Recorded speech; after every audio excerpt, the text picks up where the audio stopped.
Hi friends, welcome back to my YouTube channel. ಎಲ್ಲರೂ ಹೇಗಿದ್ದೀರಾ? ಚೆನ್ನಾಗಿದ್ದೀರಾ ಅಂತ ಭಾವಿಸ್ತೀನಿ.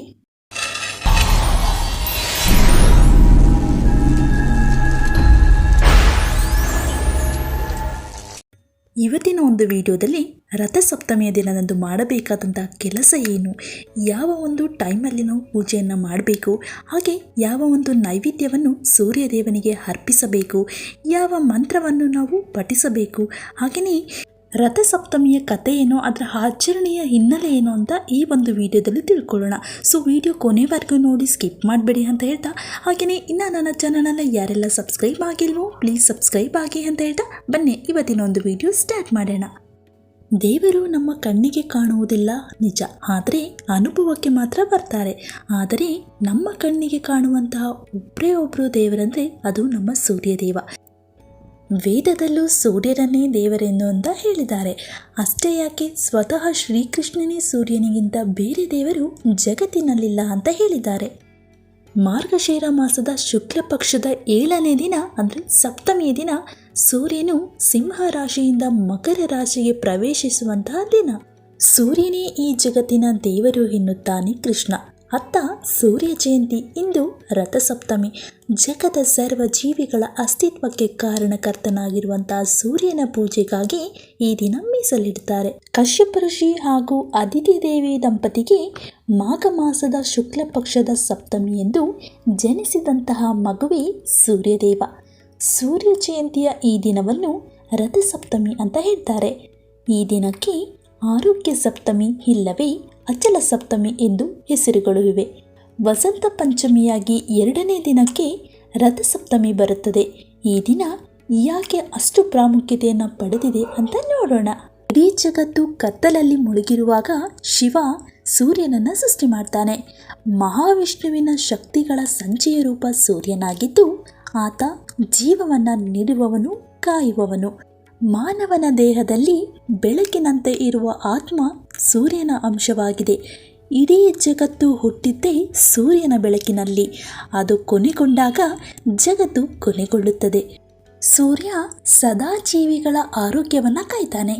ಅವನಿಗೆ ಅರೆಗಂಟೆ ಗ್ರಹಣ ಕವಿದರೂ ಸಹ ಜಗತ್ತು ರೋಗ ಭೀತಿಯಲ್ಲಿ ನಲಗುತ್ತದೆ.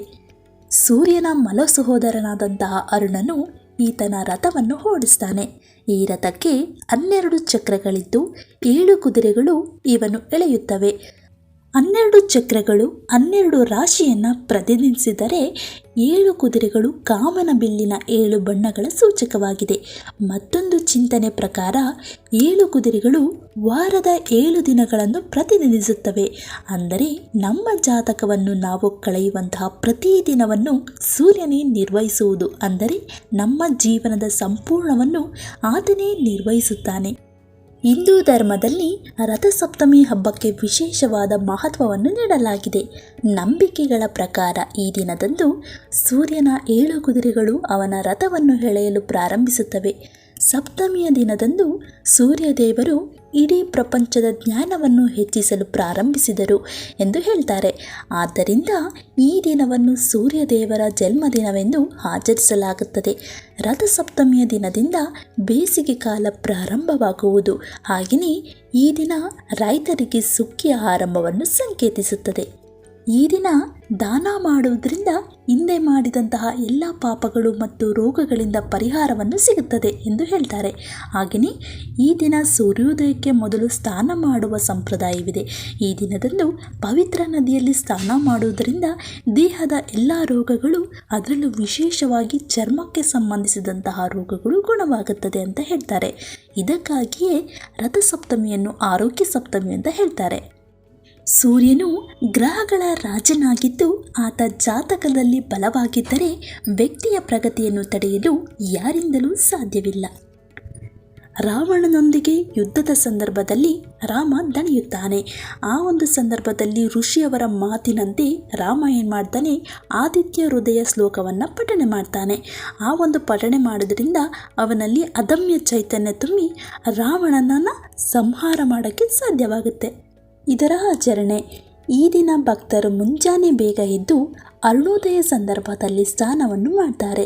ನಂತರ ಸೂರ್ಯನಿಗೆ ಕಲಸನಿಂದ ನೀರನ್ನು ಚೆಲ್ಲುತ್ತಾ ತುಪ್ಪದ ದೀಪವನ್ನು ಹಚ್ಚುತ್ತಾರೆ. ಕೆಂಪು ಹೂಗಳಿಂದ ಸೂರ್ಯದೇವನನ್ನು ಪೂಜಿಸ್ತಾರೆ. ಈ ಒಂದು ಸಂದರ್ಭದಲ್ಲಿ ಸೂರ್ಯ ಮಂತ್ರಗಳನ್ನು ಹೇಳಿಕೊಳ್ತಾರೆ. ಇನ್ನು ಸೂರ್ಯದೇವನಿಗೆ ಯಾವ ಒಂದು ನೈವೇದ್ಯವನ್ನು ಅರ್ಪಿಸಬೇಕು ಅಂತಂದರೆ ಗೋಧುವೆಯಿಂದ ಮಾಡಿದಂಥ ನೀವು ಹಲ್ವಾ ಆಗಿರ್ಬೋದು ಅಥವಾ ಗೋಧುವೆಯಿಂದ ಮಾಡಿರುವಂತಹ ಲಡ್ಡು ಆಗಿರ್ಬೋದು, ಈ ಒಂದು ನೈವೇದ್ಯವನ್ನು ದೇವರಿಗೆ ಅರ್ಪಿಸಿ. ಇನ್ನು ನಮ್ಮ ಭಾರತದಲ್ಲಿ ಸೂರ್ಯ ದೇವಸ್ಥಾನ ಎಲ್ಲೆಲ್ಲಿದೆ ಅಂತ ನೋಡೋಣ. ಭಾರತದ ಪ್ರಸಿದ್ಧ ಸೂರ್ಯ ದೇವಾಲಯಗಳಾದಂತಹ ಒರಿಸ್ಸಾದ ಕೊನಾರ್ಕ್ ದೇವಾಲಯ, ಗುಜರಾತ್ನ ಮೋತೆರಾ ಸೂರ್ಯ ದೇವಾಲಯ, ಜಮ್ಮು ಮತ್ತು ಕಾಶ್ಮೀರದಲ್ಲಿ ಮಾರ್ತಾಂಡ ಸೂರ್ಯ ದೇವಾಲಯ, ಆಂಧ್ರ ಪ್ರದೇಶದಲ್ಲಿ ಅರಸವಲ್ಲಿ ಶ್ರೀಕಾಕುಲಂ, ತಮಿಳುನಾಡಿನ ಸೂರ್ಯನಾರ್ ಕೋವಿಲ್ ದೇವಾಲಯಗಳು ಇವೆ. ಈ ದಿನ ನಾವು ವಿಶೇಷವಾಗಿ ಸೂರ್ಯದೇವನನ್ನು ಪೂಜಿಸಬೇಕು. ಈ ದಿನ ಸೂರ್ಯನು ತನ್ನ ಉತ್ತರ ದಿಕ್ಕಿನ ಪಯಣವನ್ನು ಪ್ರಾರಂಭಿಸುತ್ತಾನೆ. ಈ ದಿನ ಪಯಣವನ್ನು ಉತ್ತರಾಯಣ ಅವಧಿ ಅಂತ ಕರೀತಾರೆ.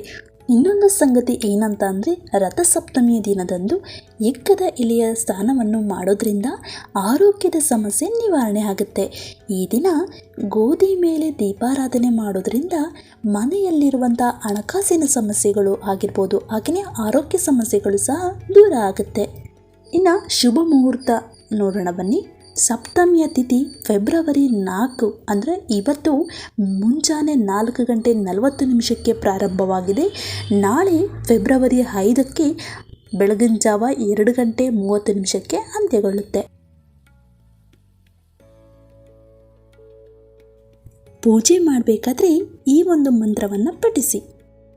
ರಥಸಪ್ತಮಿಯ ದಿನ ಮಾಡುವಂತಹ ಪೂಜೆಯಿಂದ ನಮ್ಮೆಲ್ಲ ಪಾಪ ಕರ್ಮಗಳು ಕಳೆಯುತ್ತದೆ ಅಂತ ಹೇಳ್ತಾರೆ. ಇವತ್ತಿನ ಒಂದು ವಿಡಿಯೋ ನಿಮಗೆ ಇಷ್ಟ ಆದರೆ ಪ್ಲೀಸ್ ಲೈಕ್ ಮಾಡಿ, ಶೇರ್ ಮಾಡಿ ಆ್ಯಂಡ್ ಸಬ್ಸ್ಕ್ರೈಬ್ ಮಾಡಿ ಅಂತ ಹೇಳ್ತಾ ಇವತ್ತಿನ ಒಂದು ವಿಡಿಯೋ ಎಂಡ್ ಮಾಡ್ತಾ ಇದ್ದೀನಿ.